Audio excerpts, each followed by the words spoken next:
formos parar para pensar, a tecnologia é algo realmente insano. A cada dia que se passa, novas descobertas são feitas e cientistas trabalham o tempo todo para buscar soluções para o inexplicável, ou mesmo melhorias para o que já existe.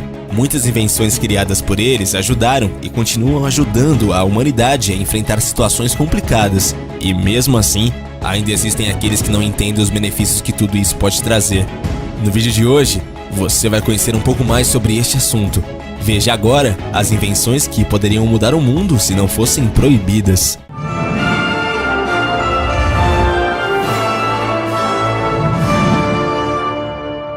Cura censurada.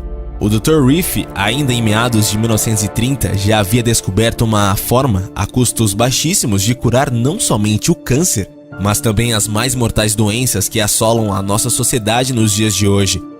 Sua pesquisa foi destruída. Seus sócios foram desacreditados, alguns inclusive mortos em situações e circunstâncias inusitadas.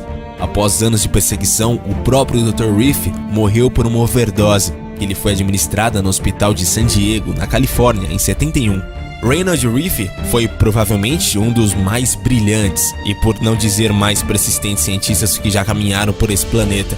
Premiado em mais de 14 ocasiões pelo governo por suas pesquisas e um honrável reconhecimento médico, dado pela Universidade de Heidelberg na Alemanha. Quando a tecnologia da época ainda não permitia, Riff, através de investimentos de alguns milionários como Henry Chicken, inventou um microscópio universal que tinha mais de 5.600 partes e que possuía uma magnitude de 60.000 vezes. Esse inacreditável grau de magnitude lhe permitiu que fosse possível observar os vírus e bactérias ainda vivos enquanto ele aplicava o método de Moore.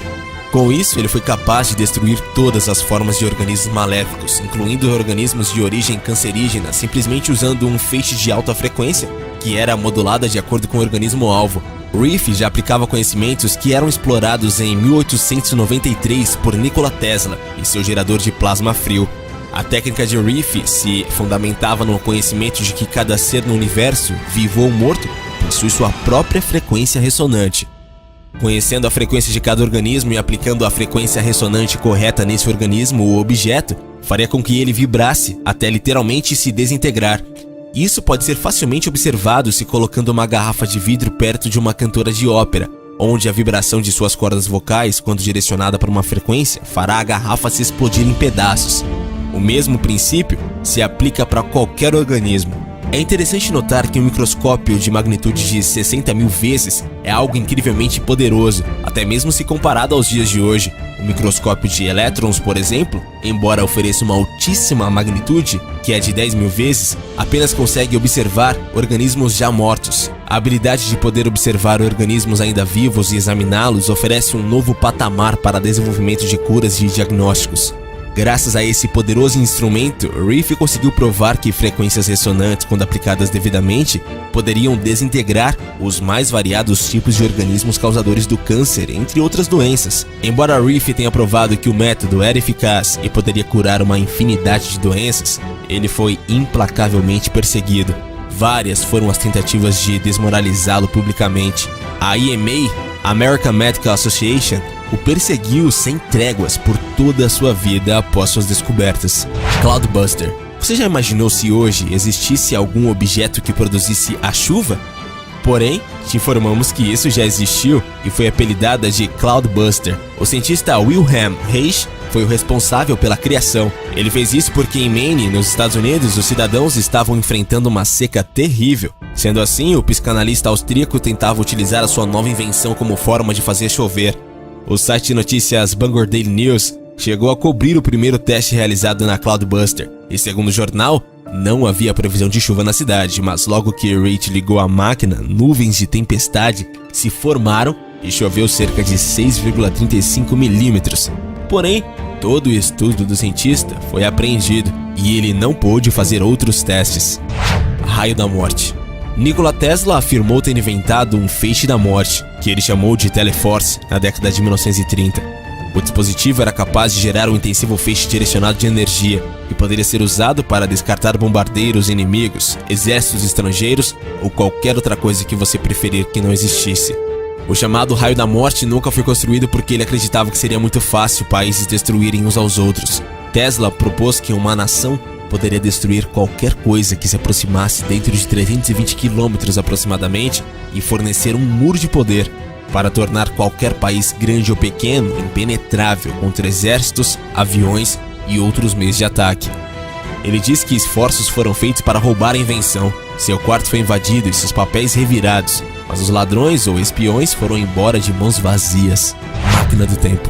Os Estados Unidos teriam realmente a tecnologia para viagem no tempo e teletransporte? Estaria o governo usando essa tecnologia para fins de manipulação?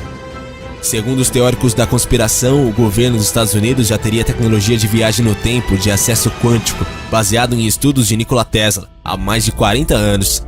A tecnologia de viagem no tempo foi transformada em um mecanismo de guerra com seus principais impactos, até hoje, sendo usada para o sequestro em loops temporais de instalações militares secretas, como a base secreta dos Estados Unidos em Marte. O controle político da população humana, vigilância política e a tentativa de imposição de um cronograma catastrófico sobre a humanidade, através da retenção e manipulação de informações sobre eventos futuros.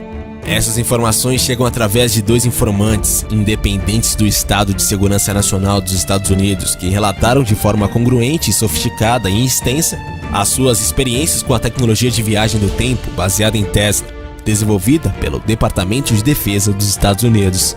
Andrew é um ex-participante do projeto Pegasus DARPA, que desenvolveu o teletransporte quântico e a viagem do tempo baseado na tecnologia de Nikola Tesla, através do holograma espaço-tempo, iniciando o programa americano de espaço-tempo chamado Chrononautas. Segundo Andrew, o governo americano já tinha uma capacidade de teletransporte totalmente operacional em 67 e 68, e pelo menos em 69 e 70 estava treinando ativamente um grupo de estudantes americanos dotados e talentosos, incluindo a si mesmo, para se tornar a primeira geração de cronautas da América ou exploradores do espaço-tempo.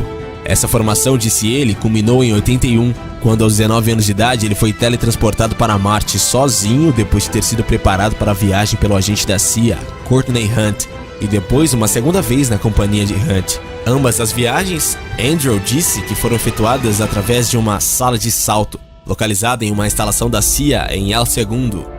O propósito aparente das viagens a Marte era para familiarizá-la com Marte, porque a CIA considerou importante que ele visitasse Marte e experimentasse suas condições em primeira mão.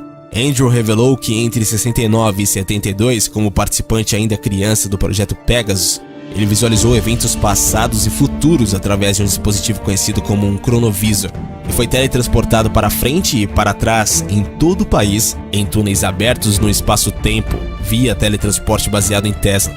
O cronovisor é um dispositivo que usa uma tela ou um modelo holográfico para localizar e mostrar cenas do passado ou futuro do holograma no espaço-tempo. O cronovisor foi originalmente desenvolvido por 2 cientistas do Vaticano em conjunto com Enrico Fermi e mais tarde refinado por cientistas da DARPA,